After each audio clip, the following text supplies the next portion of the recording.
I was in the kitchen, making a pot of chili, when my daughter Patricia came home, shouting into her phone. At 34 years old, she still lived with me. She claimed it was to take care of me, but I knew it was because she couldn't afford to pay her own bills. That day, she was furious because her ex-husband, Richard, was late again with the child support payment for my grandson, Alex, who was just 9 years old. When I turned off the stove and turned to ask her if she wanted lunch, Patricia exploded. "You filthy old woman! Can't you see I'm on the phone?" And then something happened that I never thought I would experience. She spat in my face. The saliva slid down my cheek as she continued to scream. "You're useless. Just in the way. You should have just stayed quiet in your corner." I wiped my face with my apron. I swallowed the humiliation and didn't say a single word. "My name is Grace Hernandez. I am 67 years old, and I have always been a woman of strong character. I raised Patricia alone after my husband, Joe, left when she was just 6. I worked as a seamstress for 38 years to give my daughter an education and a decent life. I bought this house in our Chicago neighborhood with great sacrifice, always dreaming that one day it would be a home filled with love and respect. But for the last 3 years, ever since Patricia moved back in with me after her divorce, my own house had become a living hell. She treated me like a maid, screamed at me in front of Alex, and I always kept quiet, thinking of my grandson. In that moment, looking at my reflection in the bathroom mirror, my face still damp with humiliation, something inside me began to awaken. During the afternoon, while Patricia went out to handle her business, leaving Alex here with me, I kept thinking about everything that had happened. My grandson hugged me and whispered, "Grandma, why does Mommy yell at you so much?" Those innocent words struck me like a bolt of lightning. I realized that Alex was growing up thinking it was normal to disrespect the elderly, especially women. That night, after everyone had gone to sleep, I sat in the kitchen with a cup of chamomile tea and began to see my situation with clarity. Patricia wasn't here to help me. She was using me. The house was in my name, the bills were paid with my pension, and I also took care of Alex while she supposedly looked for work. But what they didn't know was that I had far more control over my life than they imagined, and everything was about to change. The next morning dawned gray, as if the sky reflected the weight I carried in my soul. Patricia woke up in a bad mood, as she almost always did lately, and began her routine of complaints while I made breakfast. "This coffee is too strong, Mom. You can't even make a decent cup of coffee anymore," she said without even looking at me, her eyes glued to her phone. Alex came running into the kitchen, his school uniform on crooked, and when I bent down to straighten his shirt, he said quietly, "Grandma, I dreamed we went to live somewhere else where we were happy." His words went straight to my heart. That 9-year-old boy already felt the tension in the house, the heaviness of the atmosphere, the constant disrespect toward his grandmother. While they ate breakfast, I stood by the stove, observing the scene that repeated every morning. Patricia scrolling through her social media, completely ignoring her son, who was trying to tell her about a school assignment. "Mom," the teacher said, "I have to make a family tree," Alex said enthusiastically. "Later, Alex. Can't you see I'm busy?" Patricia replied without looking up. "But Mommy?" I said later. The boy fell silent, his cereal spoon halfway to his mouth, and I felt my heart ache. It was always like this. Patricia had completely lost connection with what was truly important, her own son. After walking Alex to school, I returned home to find Patricia on the phone in my bedroom, rummaging through my drawers. "Yeah, Carla, the house is in a great location," she was saying to her friend. "You know how old people are? They always exaggerate their ailments. When she has to go to the nursing home, I can finally fix this place up the way it should be." She noticed I had arrived but wasn't fazed. On the contrary, she continued talking as if I wasn't there. "The neighborhood is gentrifying fast. This house will be worth double in a few years." That afternoon, sitting in my favorite armchair in the living room, where I had sewn for so many years to give her everything she needed, I understood that the time had come to stop being the silent victim of my own story. The following weeks were a painful revelation of how my family truly saw me. Patricia had invited her sister Laura to dinner one Sunday, and I was excited, thinking we would have a quiet family meal. I made a standing rib roast, both of their favorite dish since they were girls. I set the table with my best china and put on my navy blue dress, the one that always looked elegant. But when Laura arrived, the two of them locked themselves in Patricia's room to talk privately. From the kitchen, where I was washing dishes, I could overhear snippets of their conversation that made my blood run cold. "Patricia, I totally get it," Laura was saying in that condescending tone she had always used. "Look at how I live with George, peacefully, without having to take care of Mom 24/7. You've done your part. She had her life. Now it's your turn to live yours." I heard them laugh, and then Patricia replied, "Sometimes I feel like I live in a museum, Laura. I can't move anything, can't change anything. And on top of that, I have to be grateful all the time because it's her house. I feel like a teenager again." "Exactly," Laura continued. "And besides, how long is this going to last? Old people live into their 90s now. Can you imagine another 20 years of this?" My hands trembled as I dried the same plate over and over. These were my two daughters, the girls I had raised with so much love, talking about me as if I were a burden, an obstacle to their happiness. In that moment, I understood that it wasn't my paranoia. They truly saw me as an inconvenience. When they came out of the room and sat at the table, they acted as if nothing had happened. "Oh, Mom, that roast smells delicious," Patricia said with a fake smile. "Isn't it true that nobody makes a roast like Grandma Grace?" Laura added, picking up Alex. But I had already seen them without their masks. I had heard their true feelings.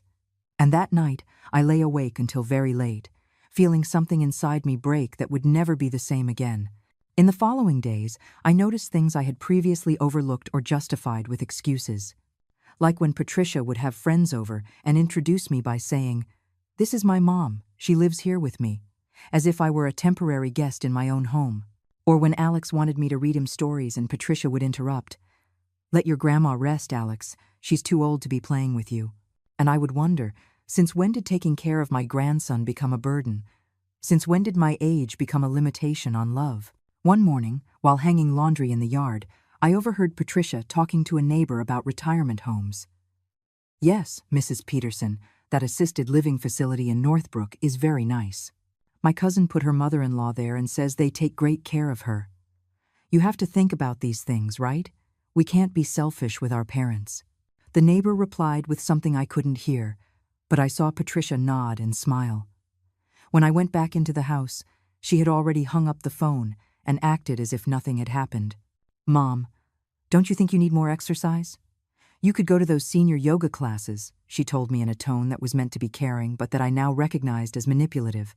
That afternoon, while Patricia went to pick up Alex from school, I decided to go through my important papers.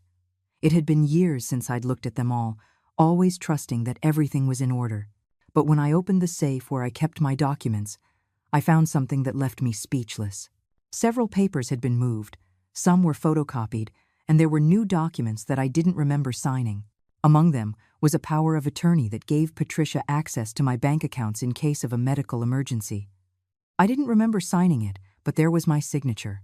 I sat on the edge of my bed, documents in hand, and understood that my daughter had been preparing to take control of my life without consulting me for some time. That night at dinner, I observed my family with new eyes. Patricia chewed mechanically while scrolling on her phone. Alex tried to tell me about his day at school, and I responded with automatic smiles while my mind processed the new reality. "Grandma, are you okay? You look sad," my grandson asked with that sensitivity children have for knowing when something is wrong. "I'm fine, my love. Just a little tired," I lied, stroking his dark, shiny hair. Patricia looked up for a second. "Mom, if you're feeling sick, you should go to the doctor. At your age, anything could be serious." But in her tone, there was no genuine concern, but rather the expectation that I was, in fact, sick, as if that would justify the plans she already had in mind. The next day was Saturday, and Patricia announced she would be out all day with friends. "Mom, can you watch Alex? You know I need to unwind a bit." As always, it wasn't a question but a statement. I nodded, as I had for years, but this time there was something different in my silence. While she got ready to go out, singing along to Taylor Swift songs she knew by heart, I watched her every move. She put on makeup with expensive products I didn't know how she could afford on her part-time job. She put on new clothes that seemed to appear in her closet every week. When she left, leaving Alex watching cartoons, I sat down to check the bank accounts online. What I discovered took my breath away. Patricia had had access to my main account for 6 months and had been regularly withdrawing money, small amounts that I hadn't noticed, $50 here, $80 there, always with justifications that sounded reasonable when she told me. "Mom, I need it for Alex's medicine. The washing machine broke and we need to fix it. The car needs urgent service." But adding up all those emergencies, she was taking almost half of my pension every month. And worst of all, she had found a way to also access the savings account I had opened for Alex's college education. My grandson had an account with $20,000 that I had saved by working extra hours for years, and Patricia had already withdrawn $4,000 without my authorization. I sat there in front of the computer, my stomach churning. It wasn't just the money, it was the betrayal, the disrespect, the way she had been deceiving me while telling me she loved me. Alex came running over. "Grandma, can you make me a grilled cheese?" His cheerful little voice contrasted with the bitterness I felt at that moment. I picked him up, kissed his forehead, and made him his favorite grilled cheese sandwich with a side of tomato soup. While he ate happily, I made a decision that would change everything. I would no longer be the submissive grandmother who let herself be robbed and humiliated. I was 67 years old, but my mind was clearer than ever, and it was time to show them what it meant to lose someone who truly loved them. In the days that followed, I maintained my normal routine, but inside, everything had changed. Every morning, I woke with a determination I hadn't felt in years. When Patricia yelled at me, I would simply nod and continue with my activities. When she asked for money for her important expenses, I gave her what I had on hand without question. But in the afternoons, while she was out and Alex was at school, I began to make very important calls. First, I called my cousin Arthur, who lives in Madison, and explained my situation.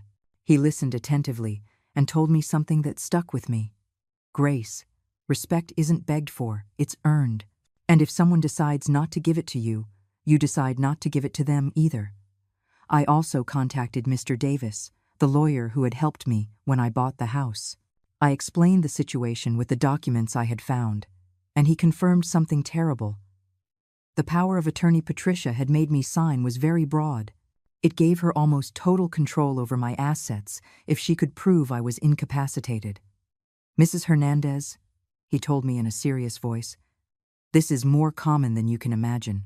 Many children manipulate their parents to take their properties, but you are fully within your rights to revoke that power at any time. Your mind is perfectly clear." I left the lawyer's office that afternoon with a folder full of new documents and a plan that would shake the foundations of the life Patricia thought she controlled. On Friday night, Patricia came home with news that chilled my blood.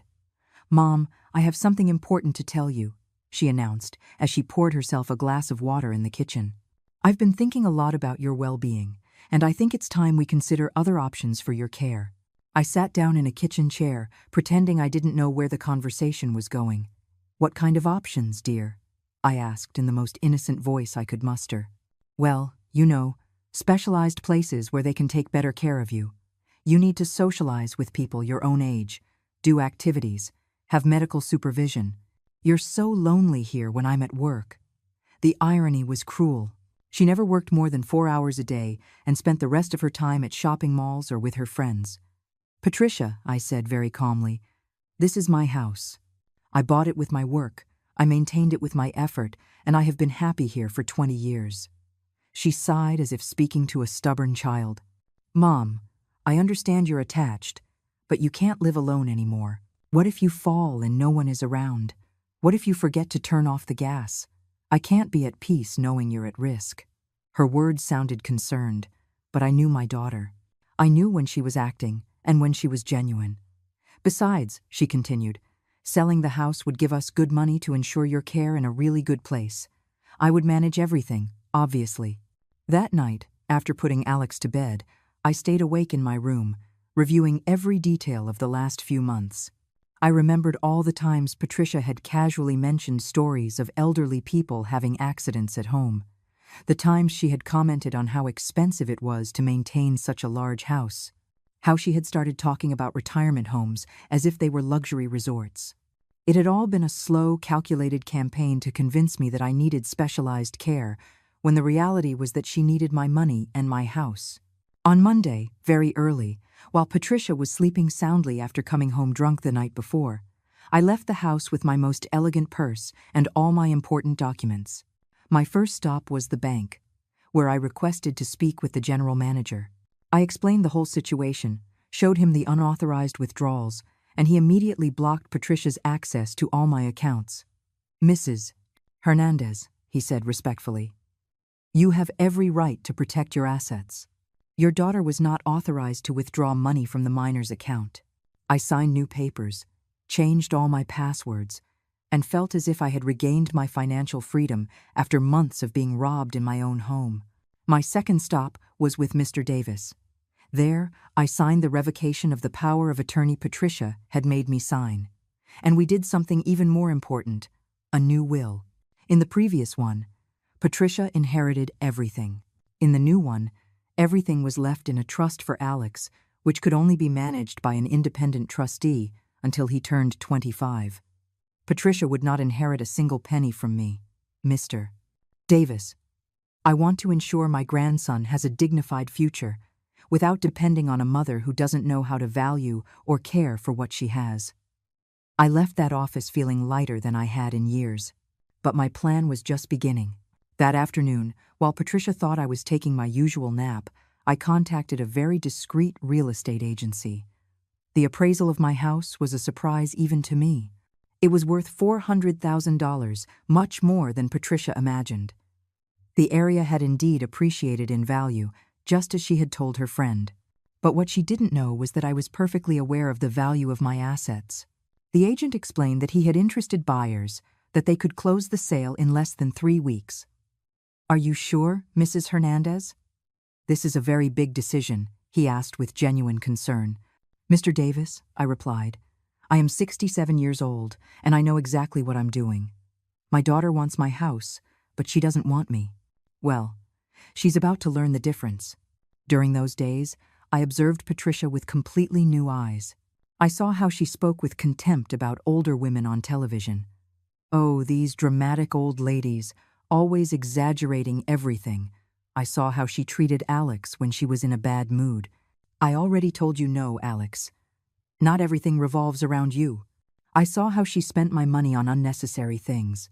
Expensive clothes, restaurant meals, beauty treatments, while haggling with me over every dollar when I needed to buy my medications. "Mom, don't you think $20 for pills is a lot? You should look for cheaper generics," she would say, while carrying bags from Nordstrom worth hundreds of dollars. On Wednesday of that week, Patricia came home with a surprise for me. She had made an appointment with a geriatrician for a general checkup. "Mom, at your age, it's important to have complete studies done. This doctor is very good, a specialist in older people." I agreed without question. But when we arrived at the office, I realized it was not a normal medical appointment. Patricia stayed in the consultation room the whole time, answering questions about me, my behavior at home, my frequent forgetfulness, my mood swings. The doctor asked me very strange questions. If I knew what day it was, if I remembered the names of past presidents, if I had trouble managing money. I answered everything perfectly, with more clarity than I had had in years. But I noticed how Patricia tried to intervene. "Doctor, it's just that at home she sometimes gets confused with dates. Lately, she's been very forgetful with her keys." When we left the office, Patricia was quiet, clearly annoyed that the doctor hadn't found any signs of cognitive decline. In the car, on the way back home, she said something that confirmed all my suspicions. "Mom, I think you got nervous with the doctor. You didn't answer, as you normally would." It was incredible. She was trying to convince me that I was unwell when I had just proven the opposite. "Patricia," I said very calmly, "my faculties are perfect. In fact, I've never felt more lucid." She didn't reply, but I saw her grip the steering wheel tighter. That night was the last time I had dinner with my family in my house. Patricia had made sandwiches, something quick because she had an important date. And Alex was excitedly talking about a science project he was doing at school. "Grandma, I'm making a volcano that's going to erupt for real. Will you help me finish it?" "Of course, my sweetie," I replied, and I saw Patricia roll her eyes. Alex, your grandma is too old to be bending over doing school projects. You'd better ask your Aunt Laura for help.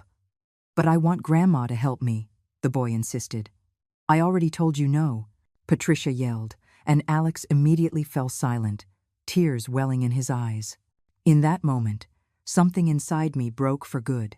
It wasn't sadness, it wasn't rage, it was absolute clarity. Patricia was not only stealing my money and planning to take my house, she was also damaging the relationship between Alex and me. She was turning my grandson into a witness of disrespect toward his grandmother, teaching him that the elderly have no value, that their opinions don't matter, that their feelings can be ignored. That night, after helping Alex with his volcano while Patricia was on her date, I made the most important decision of my life. I stayed up until 3 a.m. writing letters. One for Alex, explaining that everything I was about to do was out of love for him. Another for Patricia, where I explained exactly everything I had discovered and everything that was going to happen. And a third letter, to myself, something I had never done before, but felt was necessary. In that letter, I wrote down all the reasons I deserved respect, all the times I had shown my love, all the sacrifices I had made, and all the times I had been patient when I should have set boundaries. I wrote until my fingers ached, until I ran out of tears, until I felt I had emptied my chest of all the pain accumulated over the years. At 5 a.m, while it was still dark, I packed a small suitcase with my most important things. The clothes I really loved, the jewelry I had inherited from my mother, the photos of Alex, and a small cross that had been with me my whole life. I left the letters on the kitchen table, along with the house keys and a folder with all the sale documents, a sale that would become effective in exactly 15 days. I also left Alex's savings passbook, with a note explaining that all that money was for him and that I had protected it from the theft his mother was committing. When I closed the door to my house for the last time, I didn't feel nostalgia. I felt liberation. I had been treated like old furniture in my own home for months, like an obstacle to be endured until they found a way to get rid of me. Patricia wanted me to disappear from her life so she could keep everything I had built. Well, I was going to give her exactly what she asked for, my absence, but without the prize she expected. The taxi taking me to the bus terminal was driving me away not just from that house, but from years of silent humiliation. When the driver asked if I was okay because he had seen me crying, I smiled and told him, "I'm perfect, young man. For the first time in a long time, I'm perfect." On the bus to Madison, as I watched the landscape pass by the window, I thought about what Patricia would find when she woke up. The letters explaining exactly what she had done wrong, the sale documents showing her she no longer had a home to live in rent-free, Alex's bank statement revealing her thefts, and above all, my total absence. There would be no yelling, no pleading, no televised drama, just the absolute silence of a woman who had finally decided her dignity was worth more than keeping together a family that had already broken from the inside. Patricia had spent years telling me I was a burden, that I was in the way, that I should leave. Well, she had gotten her wish. But she never imagined that when I left, I would take with me everything that truly mattered. I arrived in Madison at 11 a.m, and my cousin Arthur was waiting for me at the station with a smile I hadn't seen in years. "Grace, you look different," he said as he carried my suitcase. "You look free." He was right. For the first time in a long time, I wasn't carrying the weight of walking on eggshells in my own house. His wife, Carol, greeted me with a long, sincere hug. "This house is your house, for as long as you need," she said with a warmth I had forgotten existed among family. They gave me the guest room, small but cozy, with a window overlooking a garden full of lilacs. It was the first time in years I would wake up without the sound of screaming or complaints in the background. During my first few days in Madison, my phone rang non-stop. Patricia called every hour, first with a desperate voice, then furious, then pleading. I listened to the voicemails she left, but I didn't answer a single call. "Mom, this is crazy. You can't sell the house without consulting me," she screamed in one message. In another, she changed her tone. "Mommy, forgive me if I said something that upset you, but you can't punish Alex like this. He needs you." And in the most desperate one, "Grace, this is illegal. I'm going to sue to stop the sale. Each message confirmed that I had made the right decision. There wasn't a single real apology, not a single acknowledgement of all the harm she had done, just panic at losing what she considered hers. On the third day, I received a call from Mr. Davis. "Mrs. Hernandez, your daughter showed up at my office with a lawyer. They're trying to contest the sale, claiming you are not in your right mind." I laughed for the first time in weeks. "Mr. Davis, I hope you showed them all the medical and psychological documents you asked me to get." "Of course, ma'am. The geriatrician's certificate confirms you are in perfect mental condition. Your daughter has no legal recourse. The sale is proceeding as scheduled." I hung up the phone feeling a satisfaction I had never experienced before. Patricia had completely underestimated her poor old mother. One afternoon, while helping Carol prepare dinner, a call came that broke my heart. It was Alex, crying. "Grandma, why did you leave? Mommy says you're mad at me." His trembling little voice made my own hands shake. "My love, I could never be mad at you. I love you more than anything in the world. Then why don't you come home? I miss you helping me with my homework." Carol noticed I was crying and put a hand on my shoulder. "Alex, sometimes adults have to make difficult decisions to protect the people they love. I'm protecting you, even if you don't understand it right now. But when are you coming back?" The question tore me apart. "I don't know, my sweetie. But I want you to know that you will always be the most important thing to me." After hanging up, I locked myself in my room and cried like I hadn't cried in years. It wasn't a cry of sadness, but of rage. Rage because Patricia was using Alex to manipulate me emotionally. Rage because my grandson was suffering the consequences of his mother's selfish decisions. Rage because, after everything I had done for her, Patricia didn't understand that I had made this decision precisely to protect Alex from growing up in an environment where elders are not respected. Carol knocked gently on the door. "Grace, can I come in?" She entered with a cup of chamomile tea and sat beside me on the bed. My sister Hope went through the same thing with her son. "It hurts now, but you did the right thing." That night, lying in my new bed, I started to remember how I had gotten into this situation. I thought of Joe, my ex-husband, who had left when Patricia was 6 because he wasn't ready for the responsibility of a family. I remembered the nights I sewed until 3 in the morning to pay the rent for our tiny apartment in the city. Patricia was a beautiful child with big eyes and a mischievous smile who always asked when her daddy was coming back. "Soon, my love," I would lie, because I didn't have the heart to explain that he had chosen his freedom over us. For years, she was the only good thing in my life. The reason I worked 18 hours a day, the motivation to keep going when everything seemed impossible. I remembered when Patricia turned 16 and I had saved for 2 years to throw her a party that lived up to her dreams. I rented a small hall, bought her a pink dress that made her look like a princess, and hired a band I knew from work. That night, watching her dance with my brother Robert, who had played the role of a father, I felt that all the sacrifices had been worth it. "Mommy, thank you for doing this for me," she had told me that night, hugging me tightly. "You're the best mom in the world." Those words had been like a balm to my tired soul. At what point had that grateful child turned into the woman who spat in my face? The next day, Arthur suggested we go for a walk downtown. It had been years since I had strolled without rushing, without having to run back home to prepare food or wash Patricia's clothes. We walked through the cobblestone streets, saw the old churches, and sat on a bench in the main square eating ice cream like 2 tourists. "Grace," Arthur said as we watched the families walk by, "when was the last time you did something just because it made you happy?"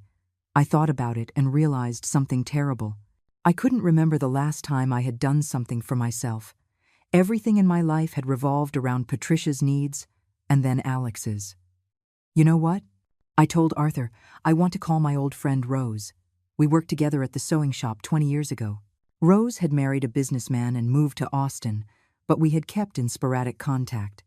When I called her and told her my situation, her reaction surprised me. "Grace, it's about time you woke up. I always knew that girl was taking advantage of you." The times I called your house, and she answered with a sour face, as if I were a nuisance. Rose invited me to visit her in Austin. "Come for a few days, honey. I have a clothing business and you could help me out. It'll do you good to be active and meet new people." That conversation made me reflect on how many opportunities I had turned down over the last few years for the sake of not leaving Patricia alone. How many invitations from friends, how many trips, how many moments of joy I had sacrificed for a daughter who, in the end, only saw me as her personal servant. I remembered when my friend Teresa had invited me on a Caribbean cruise to celebrate her 60th birthday. "Oh, Teresa, I can't leave Patricia with the boy. She works so hard," I had said, but the reality was that Patricia worked 4 hours a day and spent the rest of her time at the gym or with her friends.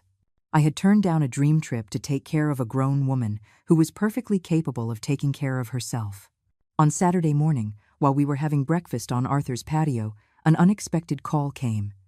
It was Laura, Patricia's sister, her voice nervous.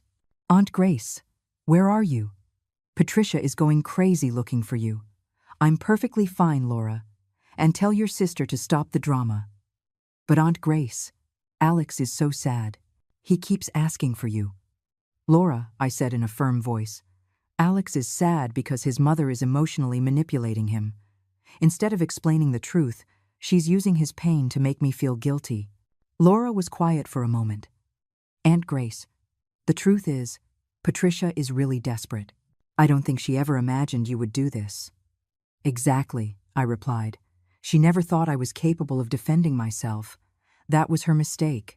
After hanging up, Arthur asked me something that made me reflect deeply. "Grace, do you think Patricia really didn't know she was hurting you, or did she just not care?" The question made me uncomfortable because it touched on something I had avoided thinking about. For years, I had convinced myself that Patricia acted this way because she was stressed, because the divorce had affected her, because raising Alex alone was difficult. But sitting there, on that quiet morning, I remembered dozens of moments when I had seen in her eyes that she knew exactly what she was doing. Like when she would yell at me in front of her friends and then wink at me, as if it were a game. Or when she would ask for money, borrowed, knowing perfectly well she would never pay it back. "Arthur," I said finally, "I think Patricia knew she was hurting me. And I think she liked having that power over me." It was the first time I had admitted it out loud, and saying it freed me from a huge burden. For years, I had made myself believe that I was too sensitive, that I was exaggerating, that I was misinterpreting her actions. But the truth was simpler and more painful. My daughter had enjoyed humiliating me because it made her feel superior, adult, powerful. "And you know what's the saddest part?" I added. "It's that I allowed it because I was afraid of losing her love. But I've realized that that love never really existed." That afternoon, I received a call from Mr. Davis with news that made my heart sing. "Mrs. Hernandez, the sale was completed successfully. The money has been deposited into your new account. What do you want me to do with the belongings left in the house?" "Mr. Davis, everything left there belongs to Patricia and Alex. I took the only things that truly mattered to me." "And the furniture?" "There is furniture that is clearly theirs. Let them have it. Consider it my final parting gift." When I hung up, Arthur saw me smile. "Good news?" "The best. I officially no longer have a house in Chicago, and I've never felt freer." That night, Carol made me my favorite dinner, lasagna with garlic bread. While we ate, she told me about a friend who had gone through a similar situation. Her name was Hope. She had 3 children who treated her very badly. One day, she disappeared. She went to live with a sister in Florida. The children looked for her like crazy, but when they found her, she had already rebuilt her life. She had a job she liked, new friends, even a suitor. She told them, "You told me I was a nuisance. Now see how it feels to live without this nuisance." The story made me laugh. And what happened? At first, the children were furious. But after a few months, they realized how much they depended on her. They begged her for forgiveness on their knees. But she had already decided her new life was better. On Sunday morning, while I was watering the plants in Carol's garden, my phone rang. It was a number I didn't recognize, but I decided to answer. "Mrs. Grace?" It was a young woman's voice I didn't recognize. "Yes, who's speaking?" "I'm Monica, Alex's teacher. I'm sorry to take the liberty of calling you, but I'm very worried about the boy." My blood ran cold. "What's wrong with my grandson?" "He's very sad, ma'am. He keeps asking about you. He says you left because he behaved badly. His mother told us you are sick, but Alex insists you are fine and that you left because you're mad at him. Patricia's manipulation knew no bounds. Miss Monica, I said in a controlled voice, my grandson did nothing wrong. I had to get away from a very difficult situation at home, but that has nothing to do with Alex. Ma'am, would it be possible for you to write him a letter? The boy needs to know it's not his fault. That same afternoon, I sat down to write the most difficult letter of my life. I explained to Alex, in words he could understand, that sometimes adults have to make tough decisions, that I loved him more than anything in the world, but that I needed to be in a place where I was treated with respect. I told him that when he was older he would understand better, but in the meantime, I wanted him to know that he had done nothing wrong. The next day, Mr. Davis called me with information I wasn't expecting. Mrs. Hernandez, Patricia is trying to locate you. She hired a private investigator. The news made me nervous. Can she do that legally? She can try, but you are an adult in full command of your faculties. You are not obligated to say where you live or to receive unwanted visitors. That afternoon, I spoke with Arthur about my fears. Grace, if you want to be more at ease, you can stay here as long as you need. This city is big, and besides, no one is looking for you for committing a crime. You simply decided to leave your house. During those weeks in Madison, I began to rediscover who I was before I became the long-suffering mother who put up with everything. I started getting up when I wanted to, not because someone needed me. I had quiet breakfasts, reading the entire newspaper, not just the headlines while rushing to make lunch. In the afternoons, I walked around the city, visited museums, sat in cafes with a cappuccino, and watched people go by. It was incredible to realize how much I had stopped doing to please a daughter who never appreciated my sacrifices.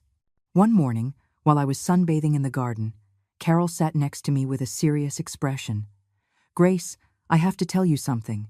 A young woman came by yesterday asking for you. She said she was a market researcher, but I suspect she was the person Patricia hired to find you. My heart raced. What did you tell her? That I had never heard of any Grace Hernandez. But I think it's time for you to make a decision. Are you going to stay in hiding forever, or are you going to face the situation? Carol was right. I had been running for weeks, but I couldn't run forever. That night, I made an important decision. I called Rose in Austin and accepted her invitation. Rose, is your job offer still open? Of course. When can you come? Next week. Austin was farther from Chicago, and besides, I would have a job that would keep me active and give me financial independence. I wasn't going to live off the money from the house sale forever. I wanted to save that to ensure Alex's future when he was older. I wanted to prove to myself, and incidentally to Patricia, that at 67, I was still capable of starting over. Before leaving Madison, I decided to do something I had been putting off. Call Patricia directly. I dialed her number at 7 in the morning, knowing I would catch her at home. Mom? Mom? Is that you? Her voice sounded desperate. Yes, Patricia, it's me. Thank God. Where are you? Are you okay? I'm coming to get you right now. Patricia, I'm not going to tell you where I am, and I'm not coming back. But Mom, this is absurd. We're family. Patricia, for years you treated me as if I were your employee. You stole money from me. You planned to put me in a nursing home. You humiliated me in front of my grandson. That is not being family. Mom, I never... Patricia, don't interrupt me. I'm going to talk, and you're going to listen for the first time in years. My voice came out firm, without a tremor. I sold the house because I discovered you were stealing money from Alex's account. I changed my will because I found out you were planning to take my assets. I left because you spat in my face and told me I was a filthy old woman. Do you need me to remind you of anything else? There was a long silence on the other end of the line. Mom, I was stressed. The divorce, the money problems. Patricia, stress does not justify cruelty, and you had no money problems. You were living rent-free in my house. You were spending my money, and you were working no more than part-time. What about Alex? Are you going to punish your grandson for my mistakes? It was the question I knew would come, the usual emotional manipulation. Patricia, Alex is not being punished. He is learning that actions have consequences. that when you hurt the people who love you, you can lose them forever. Mom, please come back. I promise everything will be different. Patricia, for years you promised me you would change. You promised you would get a stable job, that you would treat me better, that you would be more independent. But the only promises you kept were your threats. You told me I was a nuisance and that I should leave. Well, here is what you asked for. When I hung up the phone, my hands were shaking, but not from fear, but from liberation. It was the first time in years I had spoken to Patricia without apologizing for existing, without begging for her love, without accepting her mistreatment. Carol, who had heard the conversation from the kitchen, came over and hugged me. Grace, I am so proud of you. You spoke to her like a woman who respects herself. That afternoon, I packed my things to go to Austin. I didn't know what awaited me there, but for the first time in a long time, that uncertainty excited me instead of scaring me. The day before I left, I received a call I wasn't expecting. It was Laura, but this time she sounded different. Aunt Grace, I need to tell you something important. Tell me, Laura. Patricia told me what really happened. About Alex's money, the power of attorney, the spitting incident. Aunt Grace, I didn't know things were that bad. Laura, your sister has been treating me like this for years. It didn't start last week. I know, Aunt Grace, and I'm ashamed because I also thought you were exaggerating when you complained. But now I see it was all true. And you're calling to tell me what, Laura? To ask for your forgiveness, and to tell you that I understand why you left. In your place, I would have done the same. But I probably wouldn't have had your courage. That conversation made me reflect on something important. For years, the whole family had known how Patricia treated me, but no one had done anything to defend me. They had all preferred to believe I was exaggerating, that I was too sensitive, that I misinterpreted things. It was easier to blame the victim than to confront the abuser. Laura, I told her, before hanging up, I hope this experience helps you treat your own mother better. Because children who see their grandmothers being mistreated learn that it's normal to mistreat their mothers. You're right, Aunt Grace. I'm going to think a lot about this. The morning of my departure for Austin, as I waited for the bus at the terminal, I looked back one last time. Not at the terminal, but at the entire stage of my life that I was closing.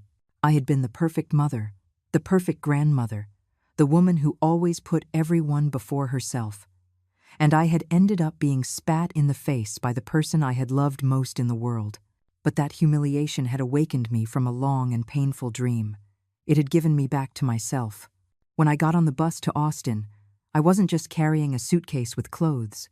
I was carrying the wisdom of a woman who had finally learned that self-love is not selfishness, but survival. I arrived in Austin on a Tuesday afternoon, and Rose was waiting for me at the bus station with a smile I hadn't seen in years. Grace, you look different. More, how can I put it? More yourself. She was right. During the 5-hour journey from Madison, I had felt every mile take me not just further from Patricia, but from the submissive woman I had become. Rose took me directly to her house in a quiet neighborhood with tree-lined streets that reminded me of the America of my youth, when families knew their neighbors and problems were solved with conversations, not screams. The room Rose had prepared for me was small but cozy, with a window that overlooked a garden full of jacaranda trees. Grace, this house is your house for as long as you want, and tomorrow, I'll show you the business. You'll see, working again will do you a world of good. That night, as I unpacked my suitcase for the 3rd time in a month, I realized something important. Each time I moved, I carried fewer material things, but more self-confidence. I no longer needed all those objects that for years I thought defined my identity. My true identity was being reborn from within. Rose's boutique was called Timeless Elegance and specialized in clothing for women over 50. Grace, there's a huge market of women who want to dress well but can't find clothes appropriate for their age and body, she explained as she showed me the shop. Here we don't sell clothes for young girls or grandma's muumuus. We sell real elegance. I was thrilled to see the well-cut dresses, the quality blouses, the classy accessories. And what would I do exactly? Attend to clients, help them choose outfits, and above all, use your life experience to advise them. Women our age don't just buy clothes, they buy confidence. My first day at work was a revelation. At 10 in the morning, a woman of about 60 came in, elegant but with a sad expression. "I'm looking for something for a wedding," she said without much enthusiasm. "Is it a happy occasion?" I asked as I walked her over to the dresses. "It's my eldest son's wedding, but my daughter-in-law didn't want me to come. They invited me in the end, but I feel like I'm crashing." The story hit my heart because I recognized the pain in her eyes. "Ma'am, what's your name?" "Sharon." "Sharon, you are not crashing anywhere. You are the mother of the groom. We are going to find you an outfit that makes you feel like the queen you are." We spent an hour choosing the perfect navy blue dress with an elegant cut that enhanced her figure without being over the top. When she tried it on and looked in the mirror, her face changed completely. "Is that really me?" "That's the Sharon who has always been there," I said sincerely. "She just needed the right outfit to shine." When she left, with her new dress and a radiant smile, Rose told me, "Grace, you have a gift. You don't just sell clothes, you give back self-esteem." That afternoon, I realized that helping other women feel valuable was helping me heal my own wounds. During my first few weeks in Austin, I established a routine that filled me with energy. I got up at 6 in the morning, not because someone forced me to, but because I wanted to start the day. I had a quiet breakfast while reading the news. I walked 15 minutes to the boutique. I worked until 6 in the evening, and at night I read or watched movies I liked. On weekends, I explored the city. I visited museums, walked through the historic districts, went to church at the cathedral. It was incredible to rediscover that I had my own tastes, my own opinions, a personality that had been dormant for years. One Saturday morning, while having breakfast at a cafe downtown, my phone rang. It was a Chicago number I didn't recognize. I hesitated to answer, but something told me to. "Mrs. Grace Hernandez?" "Yes. Who's speaking?" "I'm Mr. Martinez, from Alex's school. I'm sorry to bother you, but we need to talk to you about your grandson." My blood ran cold. "Did something happen to Alex?" "No, ma'am. Physically, he's fine, but we are very worried about his emotional state. Since you left, the boy has been very depressed. He doesn't participate in class, cries frequently, and yesterday he told us something that alarmed us." "What did he say?" I asked, feeling my heart race. "He told us that it's his fault you left and that if he had never been born, you would still be happy with his mom." The words shattered my soul. "Mr. Martinez, that's not true. Alex is not to blame for anything. We know that, ma'am, but the boy is very confused. His mother tells him one thing. You're not here to explain another. Would it be possible for you to come and talk to him?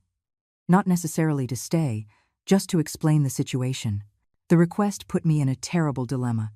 I wanted to see Alex more than anything in the world, but I knew Patricia would use that visit to manipulate me emotionally. That afternoon, I called Mr. Davis for advice. "Mr. Davis, what happens if I go to see Alex and Patricia tries to prevent me from leaving again? Mrs. Hernandez, you are a free person. No one can force you to stay anywhere. Besides, if you want, I can accompany you on the visit to ensure everything is legal and appropriate." The idea of having a lawyer present reassured me. "And if Patricia tries to prevent me from seeing Alex? You are the boy's grandmother. You have a legal right to see him, especially if the school considers it necessary for the minor's well-being." For several days, I mulled over the decision. Rose advised me to go. "Grace, that boy needs you, and you need to make sure he's okay." But Carol, when I called her in Madison, gave me another perspective. "Grace, be careful. Patricia might be using the boy to get you to come back. Don't you think it's very convenient that the school is calling you just now?" Both were right, but in the end, my love for Alex outweighed my fears. I decided to return to Chicago for a day, just to see my grandson and explain the truth. On Friday morning, I took a flight from Austin to Chicago. It was the first time I had flown alone in years, and that small freedom made me feel powerful. During the flight, I mentally prepared what I would say to Alex, and if necessary, to Patricia. I wasn't going to justify myself. I wasn't going to apologize for defending myself. I wasn't going to let them emotionally blackmail me. I was going, as the grandmother I am, to reassure a child who was suffering because of the irresponsible adults around him. Mr. Davis picked me up at the airport, and we went directly to the school. "Are you ready, Mrs. Hernandez?" he asked as we walked toward the entrance. "More ready than I've ever been," I replied with conviction. The principal received us in his office and explained the situation in more detail. "Ma'am, Alex is a very intelligent boy, but he is clearly affected by this family situation. He needs emotional stability to be able to concentrate on his studies." "Have you spoken to his mother about this?" "Yes, but she insists that the problem is that you left without explanation. That's why we need you to speak directly to the boy." When they brought Alex to the office, my heart shattered. He had lost weight, had dark circles under his eyes, and when he saw me, he burst into tears. "Grandma, you're not mad at me anymore?" He ran to me, and I hugged him as if years had passed instead of 2 months. "My love, I have never been mad at you, nor could I ever be. But you left without saying goodbye. Alex, look into your grandma's eyes.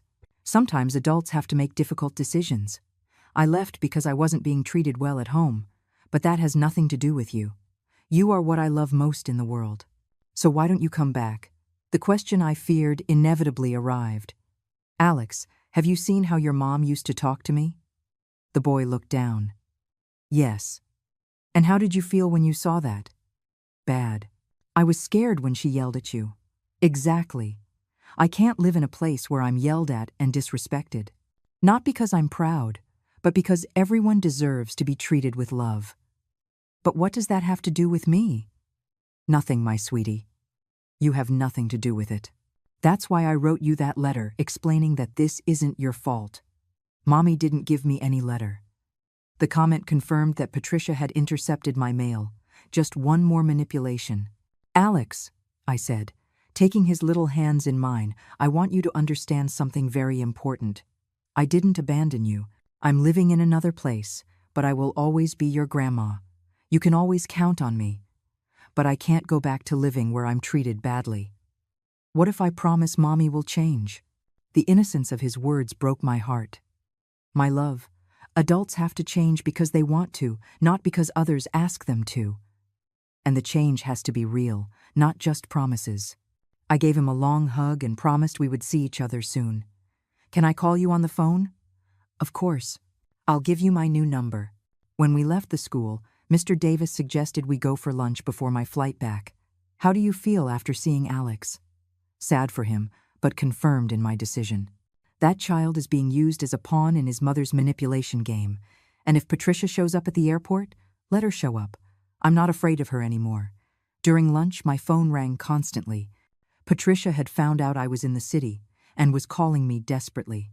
I didn't answer any calls, but I did read the text messages she sent me. "Mom, I know you're here. The school called me. Please come to the house. We need to talk. You can't leave again without seeing me. Mom, please, give your family a chance." Each message confirmed that Patricia still didn't understand that it wasn't about giving chances, but about basic respect. At 3 in the afternoon, Mr. Davis took me to the airport. As we waited in the boarding lounge, I felt proud of myself. I had come to Chicago for Alex. I had fulfilled my purpose, and I was leaving without having let myself be emotionally manipulated. But Patricia had other plans. When they announced my flight and I walked toward the gate, I saw her. She was standing by the entrance, with Alex by the hand, waiting for me. My grandson ran to me as soon as he saw me. "Grandma, don't go again."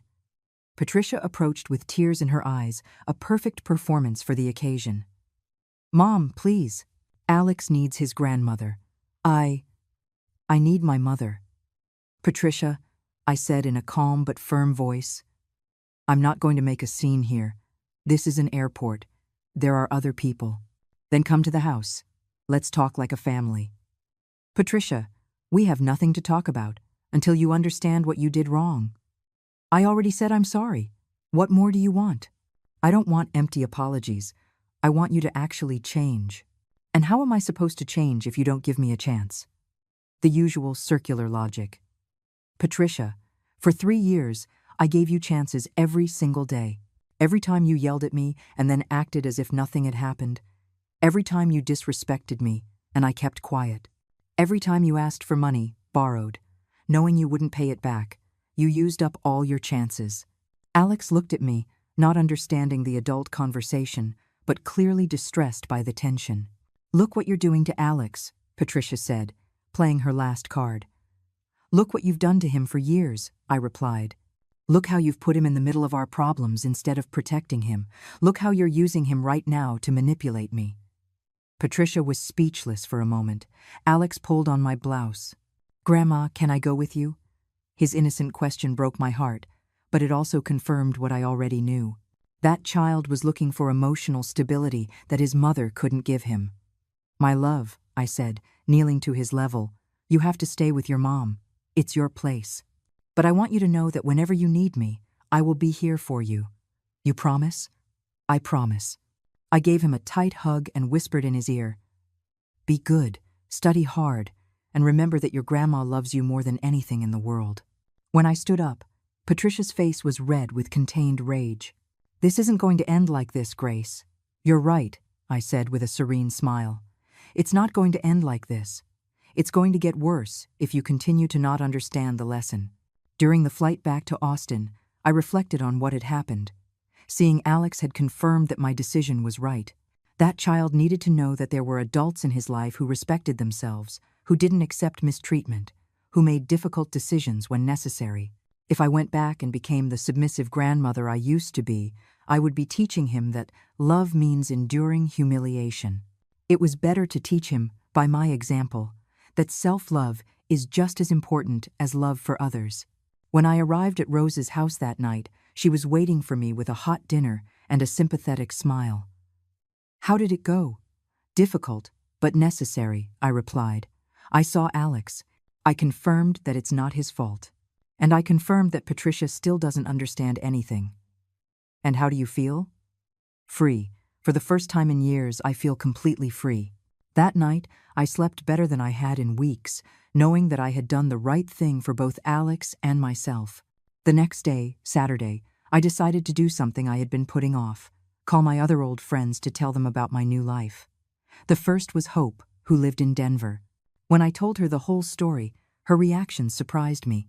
"Grace, how brave. I've been putting up with my son Michael's rudeness for years because I'm afraid of being alone." "Hope, being alone is not the worst thing that can happen to you.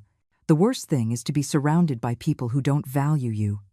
I told her about my job at the boutique, about my new independence, about the peace I had found. "You know what, Grace? You've given me a lot to think about." On Monday morning, at the boutique, a new client came in who deeply affected me. She was a woman of about 70, elegant but with a sad expression. "I'm looking for clothes to go live in a retirement home," she told me in a resigned voice. "My son says I can't live alone anymore."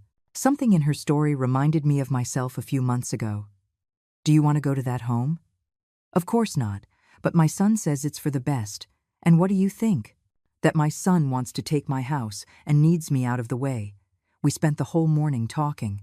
Her name was Meredith, and her story was very similar to mine. Manipulative son, pressure to accept decisions others made for her, emotional blackmail disguised as concern. "Meredith," I said finally, "are you in full command of your mental faculties?" "Of course." "Do you have your own financial resources?" "Yes, my pension and my savings." "Then why do you have to do what your son wants instead of what you want?" The question left her thinking. In the end, she didn't buy clothes for the home, but a beautiful dress to think things over. That afternoon, Rose made me a proposal that would change my life forever. "Grace, I've been thinking, would you like to be my partner in the business?" The question took me by surprise. "Your partner?" "Yes. I'm thinking of expanding the business, opening a second branch, maybe offering image consulting for mature women. Would you be interested?" The proposal thrilled me deeply. It was not only a financial opportunity, but also a recognition that I had value, talent, abilities that others appreciated. "Rose, are you sure?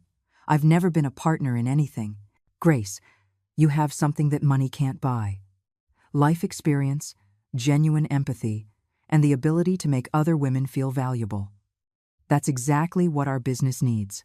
That night, I lay awake thinking about the proposal. At 67, I was being given the opportunity to be a businesswoman, to be financially independent, to build something of my own. It was something I had never dreamed of because I had always been busy living for others.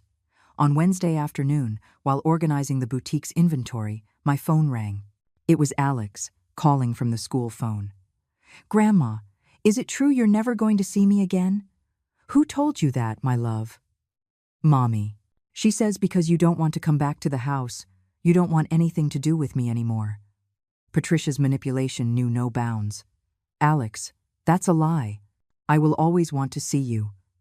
In fact, I was thinking that maybe you could come visit me on vacation." "Really?" "Really. But you'd have to ask your mom for permission. I'm going to ask her right now." That same afternoon, Patricia called me, furious. "How dare you put strange ideas in Alex's head?" "What strange ideas?" I told him he could visit me. "I'm not crazy enough to let you take my son." "Patricia, I'm not going to take him. It would just be a vacation visit, like any child visiting their grandparents. You're not like any other grandmother. You abandoned your family." "Patricia, I didn't abandon anyone. I defended myself from an abusive daughter." "Grace, stop playing the victim. Patricia, stop playing the innocent. We've known each other for 34 years. You know exactly why I left." The conversation ended with Patricia hanging up on me. But that night, Alex called me again. "Grandma, Mommy says you're dangerous. Do you think you are?" "My love, I think I'm not dangerous. I think I'm the best grandma in the world. Do you trust me?" "Yes." "Then don't worry about what others say. You know who I really am." That conversation confirmed something important. Alex was developing his own judgment, his own ability to distinguish between truth and manipulation. It was a skill that would serve him his whole life. On Friday of that week, I gave Rose my answer. I accepted being her partner. We signed the papers before a notary, and I officially became a co-owner of Timeless Elegance. For the first time in my life, my name was on business documents as entrepreneur, not as a beneficiary or dependent of someone else. That night, we celebrated with a special dinner, and Rose gave me business cards with my name. Grace Hernandez, image consultant and founding partner. When I saw my name printed that way, my eyes filled with tears of joy. In the days that followed, I worked with more enthusiasm than ever. Every client I attended was an opportunity to show that mature women have a lot to offer the world. One afternoon, a woman came in who told me her family was pressuring her to sell her house and go live with a daughter who didn't want her. "Do you want to sell your house?" I asked her. "Not at all. It's the house where I raised my children, where I lived with my husband. But they say it's for the best." "Ma'am, who decides what's best for you?" The question made her reflect deeply. At the end of that week, I received a call that filled me with pride. It was Meredith, the woman who had come looking for clothes for the retirement home. "Grace, I have to tell you, I told my son I'm not going to any home, that my house is mine and I'm staying in it." He was furious, but he can't force me. "And how do you feel?" "Free. For the first time in months, I feel free. And it's all thanks to our conversation." When I hung up, I realized that my personal experience had become a tool to help other women. My pain had found a purpose. That night, while having dinner with Rose, I reflected on everything that had changed in my life in such a short time. 3 months ago, I was a humiliated, robbed, despised woman in my own home. Now I was a successful entrepreneur, with a new life, new friends, new purposes. But above all, I was a woman who respected herself. "Rose," I told her, "I think I've found my true calling, helping women like me discover their worth." "Grace," she replied, "I think you're right. And I think this is just the beginning." 3 months after becoming a partner in Timeless Elegance, I received a call that changed everything. It was Mr. Davis with news I wasn't expecting. "Mrs. Hernandez, Patricia has just filed a lawsuit trying to nullify the sale of the house." My heart raced. "Can she do that?" "She's alleging that you were under the influence of third parties when you made the decision, but she has no legal basis. However, there's something more important I need to tell you. Patricia lost her job 2 weeks ago and is in a very complicated financial situation. Apparently, the lawsuit is an act of desperation." The information surprised me. but it didn't cause the sadness I would have expected. It caused a strange mix of compassion and confirmation that I had made the right decision. That afternoon, while working with a new client, my phone rang insistently. It was an unknown number, but when I finally answered, I heard a voice that chilled my blood. "Mrs. Grace?" "Yes. Who's speaking?" "It's Laura. I'm sorry to bother you, but I need to speak with you urgently." "Did something happen to Alex?" I asked, my stomach clenching. "No, Aunt Grace." "Well, yes, it's complicated. Could we talk in person?" "I'm in Austin." The news took me completely by surprise. "You're in Austin?" "Yes, I came specifically to find you. There are things you need to know about Patricia and about Alex." That same afternoon, we met at a cafe downtown. Laura arrived with a serious and tired expression. "Aunt Grace, what I'm about to tell you is not going to be easy to hear. Tell me, Laura." "Nothing can surprise me anymore. Patricia is completely bankrupt. She lost her job because she was constantly late. She spent all her savings on unnecessary things. And now she's 3 months behind on rent for the apartment where she lives. And Alex? That's the part that worries me most, Aunt Grace. Patricia is telling everyone that you abandoned them on a whim, that you became selfish in your old age, that you no longer love your own family. Alex is very confused because he hears one version at home and another when he talks to you on the phone." Laura continued with information that broke my heart. "Aunt Grace, last week I went to visit them and found Alex doing his homework alone, while Patricia was on the phone fighting with the landlord. The boy asked me if it was true that you didn't love him anymore because he was a burden. My eyes filled with tears imagining my grandson thinking such terrible things. What did you tell him?" "I told him the truth, that you love him more than anything in the world. But you had to leave because Patricia treated you badly." "Do you know what he answered?" "That he already knew that he always felt bad when he saw how his mom yelled at you, but he didn't know what to do to fix it." "Laura, why are you telling me all this?" I asked, although I suspected the answer. "Because Patricia asked me to come and convince you to come back. But after seeing the real situation, I think what you need is to know the whole truth to make the best decision." "And what is the whole truth?" "That Patricia hasn't changed at all, Aunt Grace. She's still blaming everyone but herself. She's still expecting others to solve her problems. And she's using Alex as emotional blackmail to try to get you to come back." The information confirmed what I already knew, but hearing it from Laura's lips gave it an external validation I needed. That night, after Laura left, I lay awake thinking about Alex.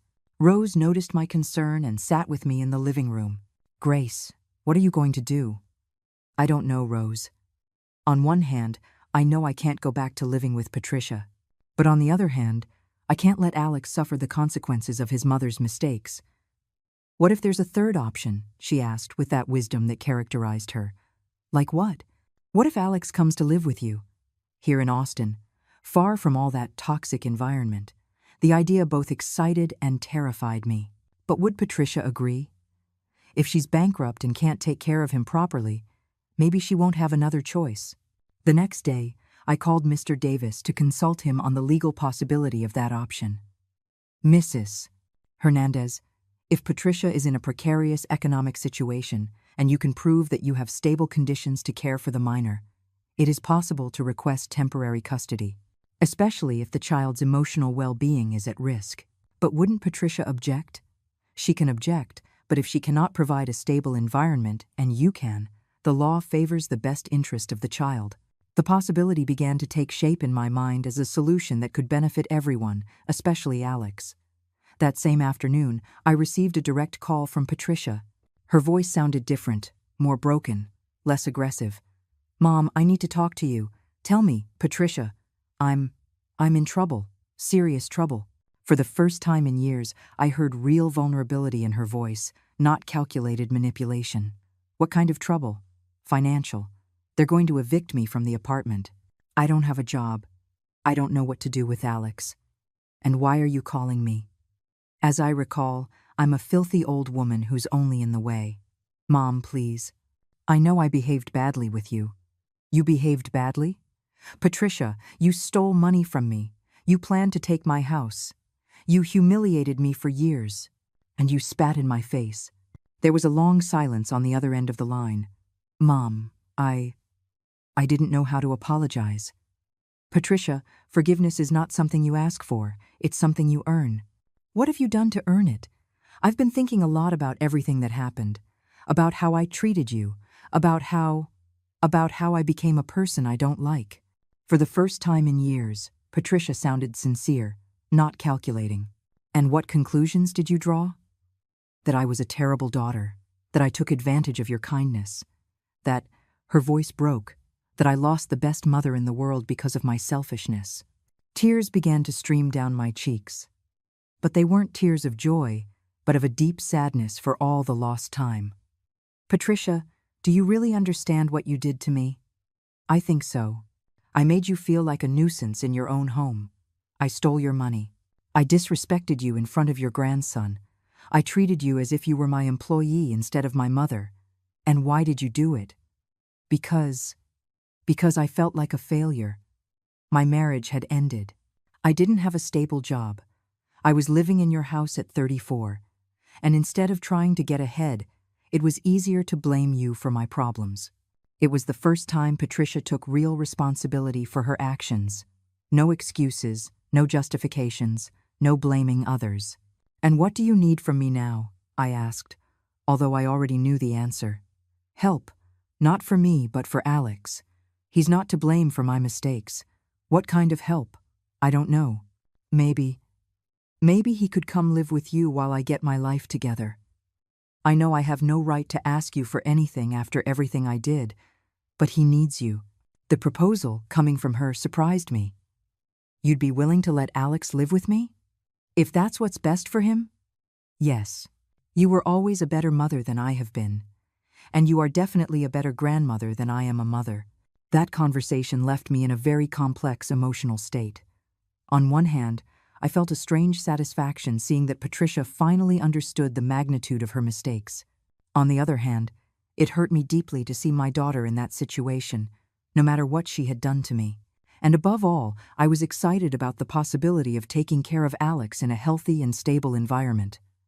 Patricia, if we are going to consider that option, I need you to understand a few things. First, this doesn't mean everything is automatically forgiven. Second, if Alex comes with me, it will be under my rules, not yours. Third, you will need to show real changes, not just promises. I understand all that, Mom, and I accept the conditions. Are you sure? Because Alex is not an object you can lend and then take back when it's convenient for you. If he comes with me, it will be because it's truly what's best for him, not a temporary solution to your problems. Mom, for the first time in a long time, I'm really thinking about what's best for my son, instead of what's most convenient for me.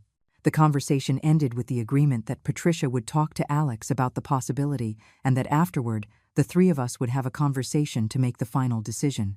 2 days later, Patricia and Alex arrived in Austin by bus. When I saw my grandson get off the bus, my heart filled with joy. He had grown in those months, but above all, he looked calmer than the last time I had seen him. Patricia, on the other hand, looked haggard, thinner, with deep dark circles that spoke of sleepless nights. When we hugged, it was different. There was none of the previous tension, no acting, no coldness. It was the hug of a daughter who finally understood she had lost something valuable. Rose welcomed us into her home with incredible warmth. She had prepared the guest room for Patricia and had bought toys for Alex. During dinner, I observed the dynamic between mother and son. Patricia was more attentive to Alex, more present, more affectionate than I had seen her in years. "Grandma," Alex said to me during dinner, "is it true I might come live with you? Would you like that, my love?" "Yes, but..." "What about my mom? I don't want to leave her all alone." My grandson's concern for his mother confirmed that he was a child with a noble heart, despite everything he had been through. "Alex," Patricia told him in a soft voice, "Mommy is going to be fine. I need to fix some things in my life. And in the meantime, you'll be better off with your grandma. But are you going to visit me?" "Of course, my love. And when I fix everything, we can be together again." "Do you promise you'll fix everything?" "I promise. But this time it's going to be a real promise, not like the other times." That night, after putting Alex to bed, Patricia and I had the most honest conversation of our lives. Mom, I want you to know that I don't expect you to forgive me immediately. Patricia, forgiveness is a process. It doesn't happen overnight, I know. And I also know that I have to prove with actions that I've really changed. What are your plans? First, get a stable job. I already have some interviews scheduled in Chicago. Second, seek psychological help to understand why I became such a bitter person. Third, pay all my debts, including the money I stole from you. And after that? After that, if you let me, I would like to earn the right to be part of this family again. Not like before, when I only took and never gave, but as a daughter who respects and values her mother. That conversation touched me deeply because I saw in Patricia the girl I had raised with so much love, but I also kept my defenses up because I had learned that pretty words don't guarantee consistent actions.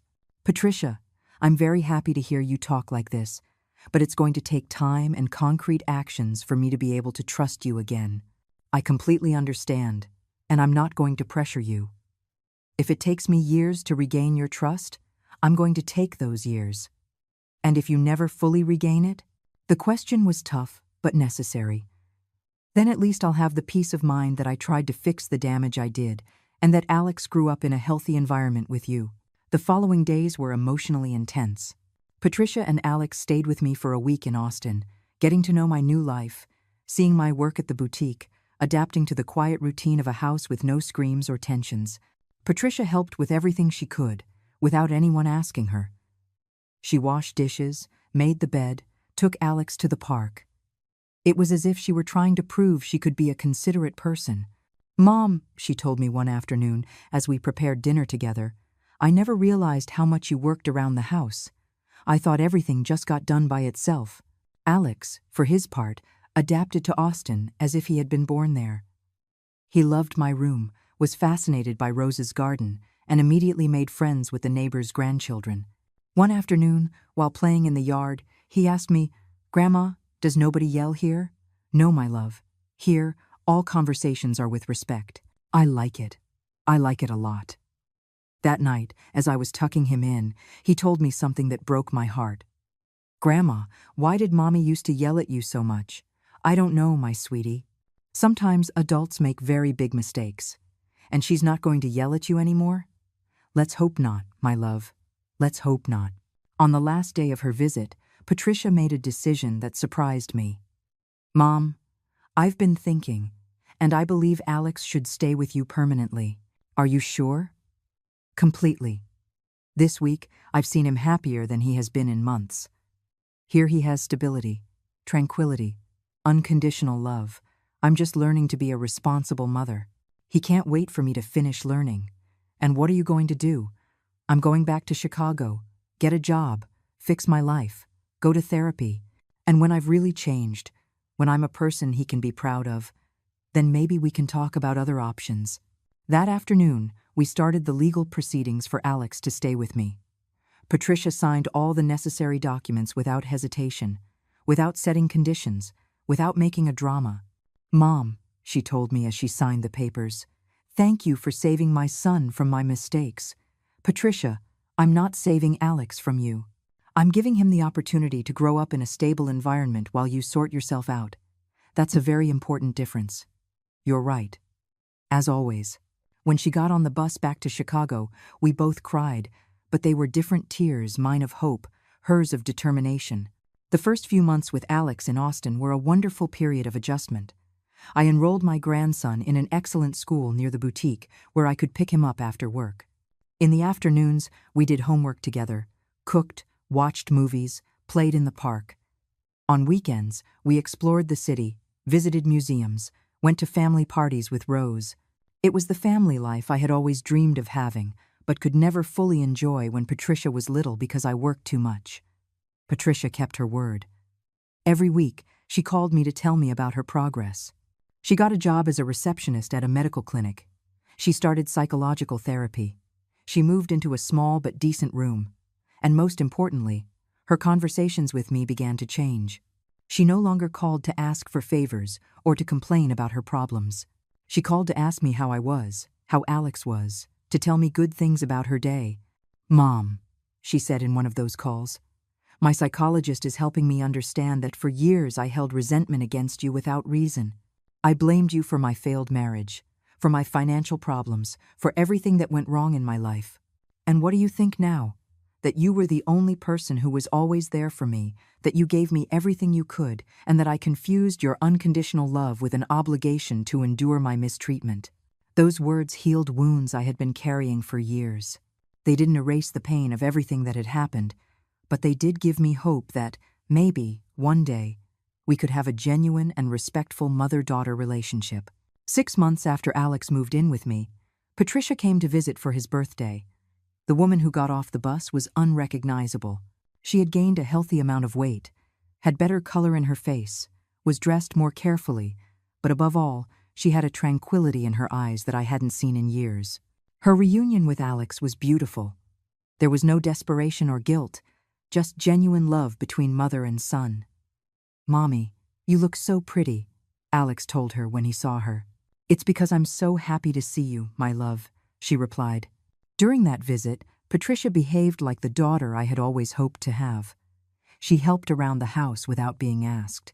She played with Alex without being glued to her phone. She talked with me about real topics without manipulations or complaints. One night, after putting Alex to bed, we had a conversation that marked a before and after in our relationship. "Mom, I want to formally apologize for everything I did to you." "Patricia, no, let me finish. For years, I disrespected you. I stole money from you. I humiliated you. I treated you as if you were my employee. I planned to take your house and put you in a nursing home against your will. I spat in your face and said unforgivable things. There is no justification for any of that. And why are you apologizing now? Because I finally understand the harm I did to you. Because therapy helped me see that my behavior was abusive, not just rude or disrespectful. Because I want you to know that I fully recognize my responsibility in everything that happened. And what do you expect to happen now? Nothing. I don't expect you to forgive me. I don't expect things to go back to the way they were. I don't expect you to forget everything that happened. I just wanted you to know that I understand what I did, that I deeply regret it, and that I'm going to live the rest of my life trying to be a better person." For the first time in years, I hugged my daughter without reservations, without fears, without defenses. It was the hug of a mother who sees her daughter finally become the woman she always knew she could be. That night, lying in my bed, I reflected on the whole journey. A year ago, I was a humiliated, robbed, despised woman in my own home. Now, I was a successful entrepreneur, a happy grandmother, a woman who respected herself. I had lost a house, but I had gained a life. I had lost an abusive daughter, but I had regained a daughter in the process of healing. And above all, I had taught my grandson that love does not mean enduring mistreatment, but valuing yourself enough to walk away from those who hurt us. Sometimes, the best lessons are taught with actions, not with words. 2 years later, my life in Austin had become everything I had ever dreamed of but never dared to imagine. Timeless Elegance now had 3 branches in the city, and our consulting program for older women had become so popular that we had a 2-month waiting list. Every morning, I woke up with the excitement of someone with a purpose, not with the fear of someone walking on eggshells. Alex, who was now 11, was a completely different child from the one who had arrived with me 2 years ago. Confident, cheerful, respectful, with excellent grades and many friends. Seeing him flourish in a stable environment confirmed to me every day that I had made the right decisions. One April morning, while I was watering the bougainvillea in the garden Rose and I had planted together, a letter arrived that filled me with pride. It was from the Austin Chamber of Commerce informing me that Timeless Elegance had been selected as Business of the Year for senior inclusion. The recognition was not only for sales, but for our program of free workshops where we helped older women rebuild their self-esteem after difficult divorces, widowhood, or family conflicts.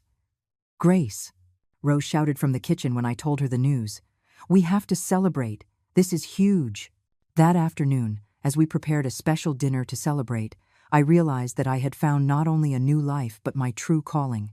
Alex came running from school with his backpack bouncing on his back and a smile that lit up the whole house. "Grandma," The teacher says my project on American women entrepreneurs won first place. His project had been about me, about how a 67-year-old woman had started a successful business after a devastating family crisis. My love, I'm so proud of you, I told him as I hugged him. But more importantly, are you proud of your grandma? Super proud. I told all my friends that my grandma is a famous businesswoman. His words filled me with a happiness I had never known.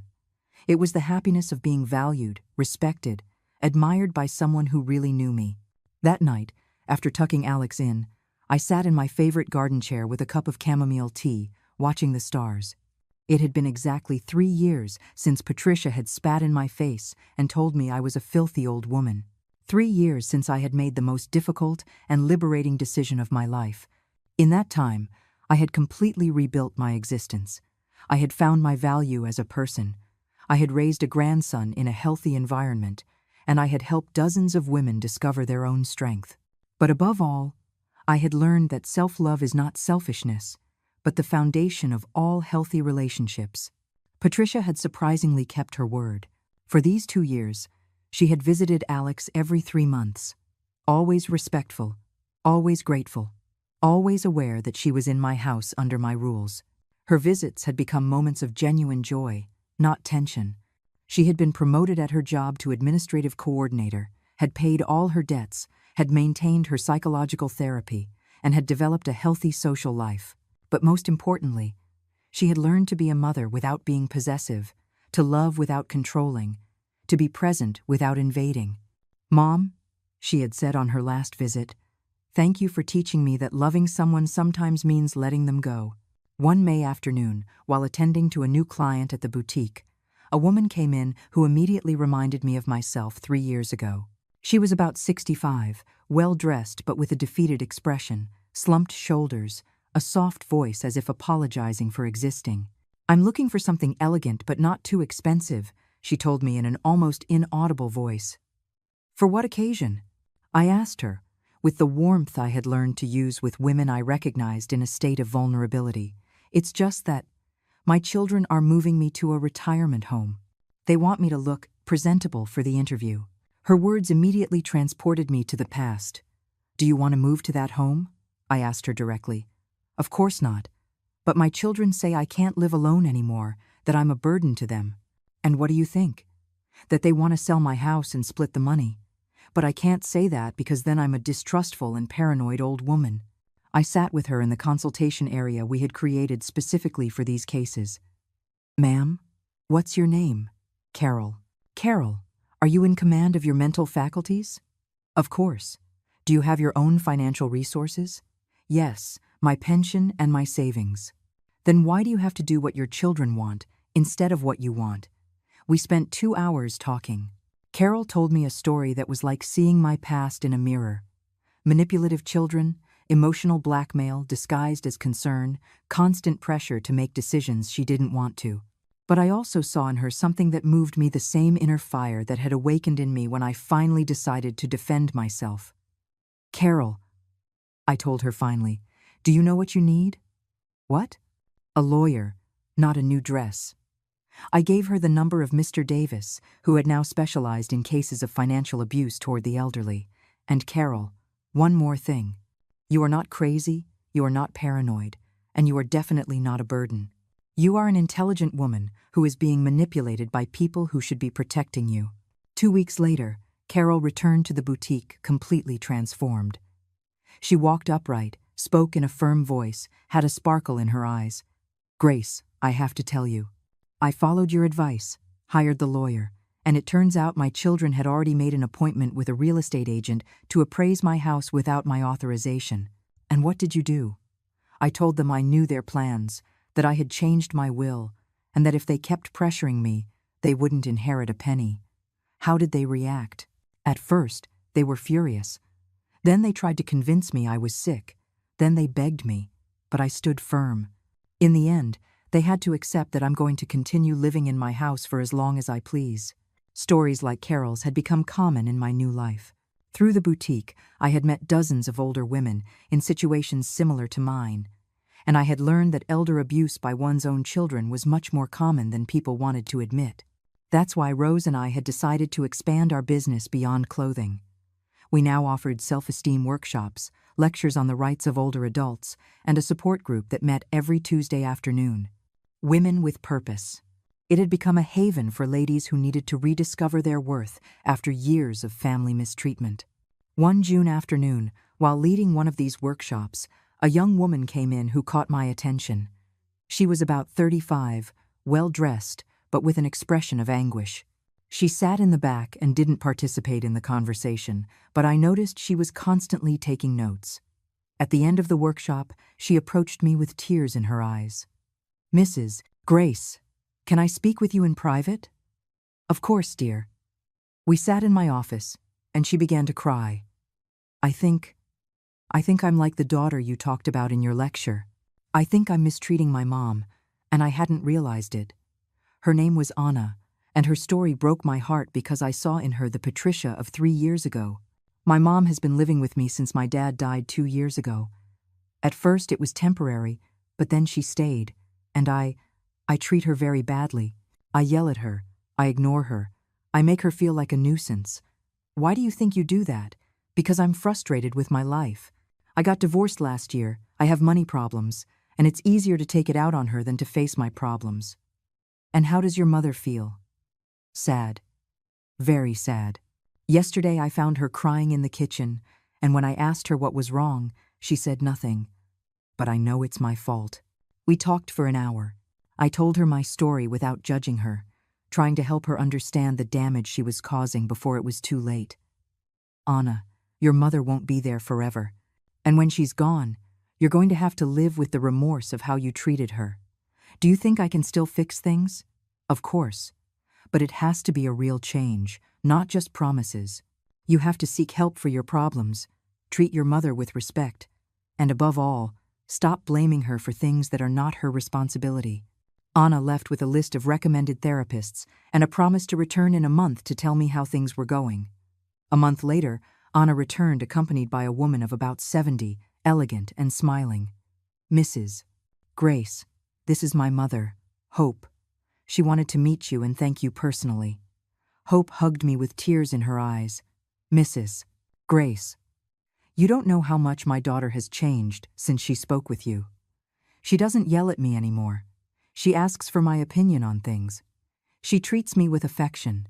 It's as if I've gotten my daughter back." Anna had kept her word. She was in therapy, had started treating her mother as she deserved, and had stopped blaming her for her own problems. "Mrs. Grace," Anna told me, "you saved me from becoming someone I didn't want to be." These encounters had become the most rewarding part of my new life. Every woman I helped regain her self-esteem, every daughter who managed to recognize her abusive behavior before it was too late, every family I saved from destruction, confirmed to me that my pain had had a greater purpose. I hadn't suffered in vain. I had suffered to learn, to grow, to be able to help others. My personal experience had become a healing tool for women who needed to know they were not alone, that they had options, that they deserved respect. In August, I received a call that filled me with joy. It was Meredith, the woman I had met in my early days at the boutique, the one who had come looking for clothes for the retirement home. "Grace, I have to tell you the news. My son officially apologized for trying to force me to sell my house. He's in family therapy, and we're rebuilding our relationship. And how do you feel? Free, respected, valued, for the first time in years. My son talks to me like a person, not like a child. And what did you learn from this whole experience? That I have to stand up for myself, that no one else is going to do it for me, and that you were right. Love does not mean enduring mistreatment." One September afternoon, while Alex was doing his homework at the kitchen table, he asked me something that made me reflect deeply. "Grandma, did you forgive my mom?" The question took me by surprise. "Why do you ask that, my love?" "Because at school we're doing a project on forgiveness, and I want to understand if you've forgiven everything that happened." I sat beside him, thinking carefully about my answer. "Alex, forgiveness is a very complicated thing. It's not like in the movies, where someone says they're sorry and everything is fixed immediately. So you haven't forgiven her? Forgiveness is a process, my love. Your mom did things that hurt me very much. but she has also made a real effort to change. So, I am in the process of forgiving. And what does that mean? It means that I no longer feel anger toward her, that I can be with her without feeling pain, that I recognize her effort to be a better person. But it also means that I don't forget what happened and that I maintain my boundaries to protect myself. And if she misbehaves again, then I will have to make difficult decisions again. But I hope that doesn't happen. Grandma, I'm proud of you. Why, my sweetie? Because you were brave. Because you didn't let yourself be mistreated. Because you taught me that I have to respect myself. His words confirmed that the most important lesson I had given Alex was not about forgiving, but about valuing oneself. In October, an invitation arrived that thrilled me deeply. The University of Texas had invited me to give a lecture on entrepreneurship in the third age to business administration students. It was academic recognition that my experience had value, that my story could inspire others. On the day of the lecture, the auditorium was filled with 20-year-olds who listened to me with attention and respect as I told them how I had started a successful business at 67 after a devastating personal crisis. Mrs.